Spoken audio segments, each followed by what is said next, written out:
In this example, we're going with a more descriptive type question, just so I can show you how you would go about extracting the important information from the question before carrying out the calculations.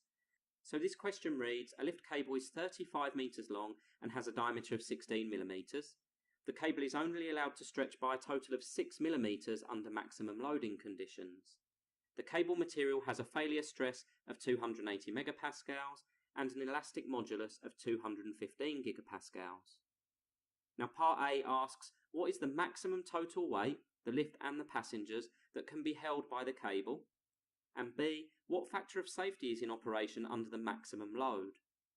So first of all, we're going to return to the beginning of the question and we're going to extract all of the key information out of that question. So first of all, it says the lift cable is 35 metres long. Well, that will be the original length of the cable before it's subjected to any loading. So L0 is going to be 35 metres. It goes on to tell us that the diameter of the cable is 16 millimetres.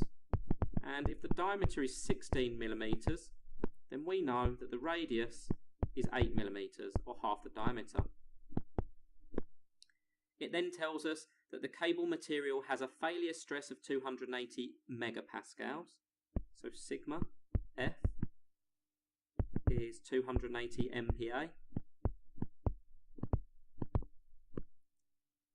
And an elastic modulus of 215 gigapascals. So E is 215 GPa, or gigapascals. So part A asks, what is the maximum total weight, lift and passengers that can be held by the cable? Basically what we have is we have a lift cable, and suspended from that we have the lift itself and the passengers, and they're going to have a weight. It's important to note that weight is a force, so in this question the weight of the lift and passengers is equivalent to the tensile force. Next we'll recap our important equations. We have one equation that states that the stress, or the tensile stress, is the force divided by the area, or in this case the weight divided by the area. We have a second equation that states that the strain on the cable is the change in length over the original length. And we have an equation for elastic modulus that links the stress and the strain, tensile stress over strain.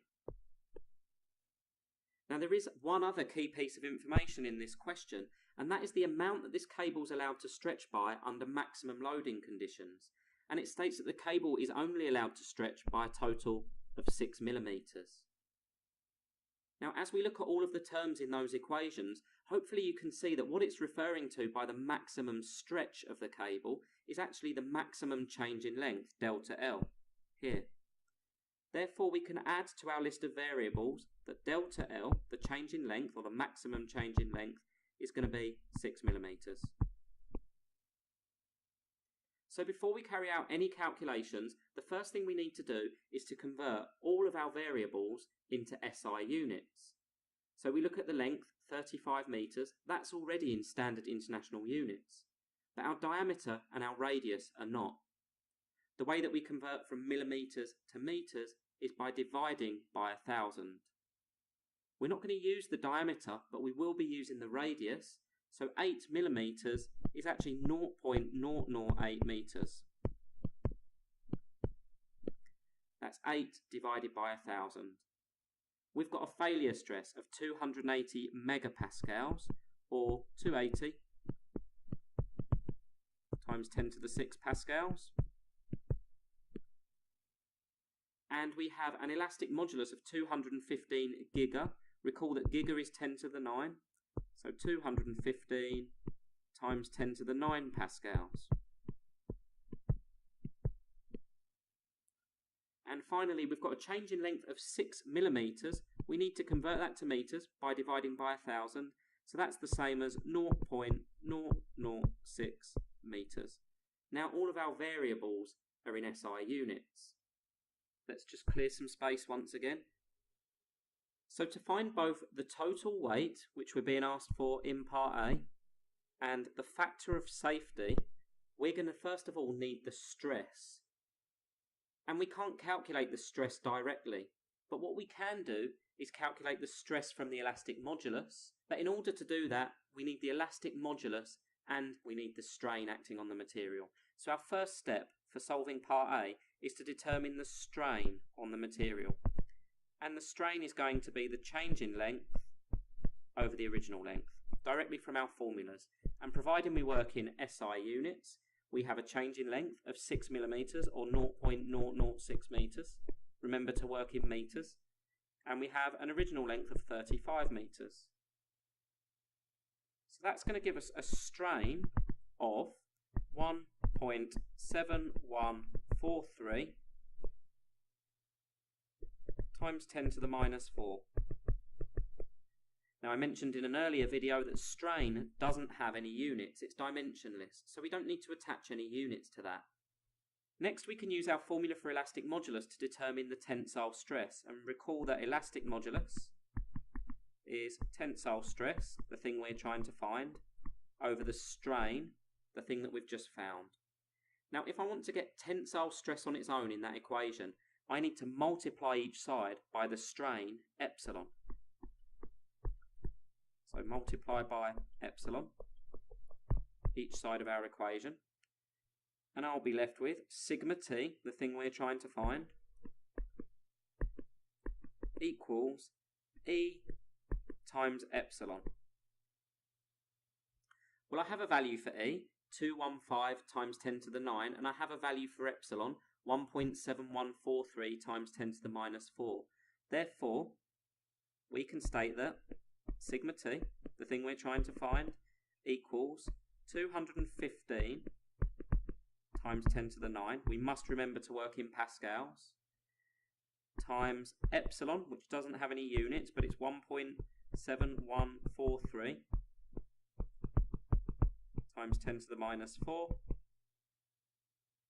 Therefore, the stress acting on that piece of material under maximum loading conditions is 36.859 times 10 to the 6 pascals,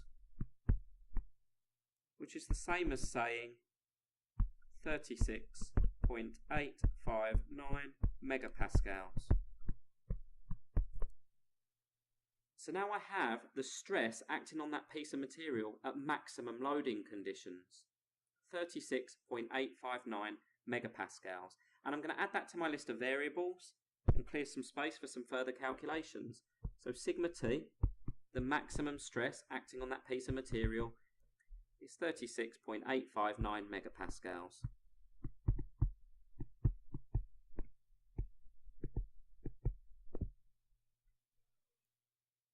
So now we can go on and solve part A, because tensile stress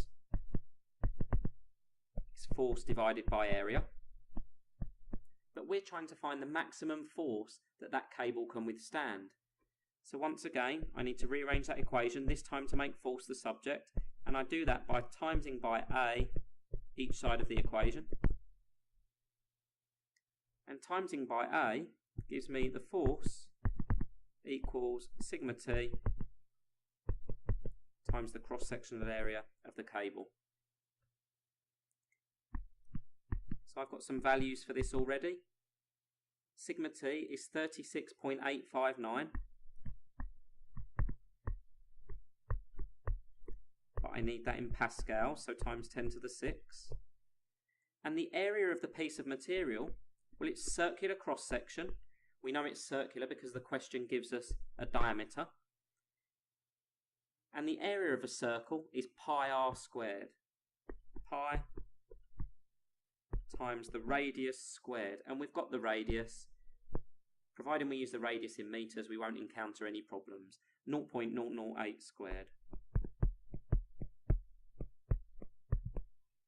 Therefore, the maximum force, which as we said earlier on in the video is equivalent to the weight, because weight is a force, is 7,411 newtons to the nearest whole number. Now just to put that into context, if we wanted to calculate the mass of the lift and passengers, we can use the simple equation weight equals mass times gravity, meaning mass equals weight over gravity. Gravity being 9.81, we would get 7411 over 9.81, which is 755 kilograms.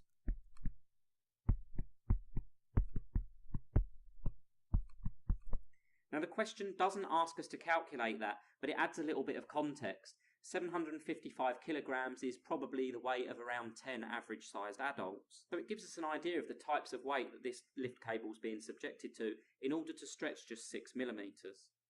Now the final part of this question asks us to calculate the factor of safety, and this is a very straightforward calculation. So part B, factor of safety is just failure stress over tensile stress. We have a failure stress of 280 times 10 to the 6. And the cable under maximum loading is subjected to 36.859 times 10 to the 6 pascals. Now when we run that through our calculators, we get a safety factor this time of 7.6. Again, that doesn't contain any units. What that means is that cable is only being subjected to roughly an eighth of the stress that it's capable of withstanding. But it's important to include a safety factor as a measure of confidence that the component's not going to fail.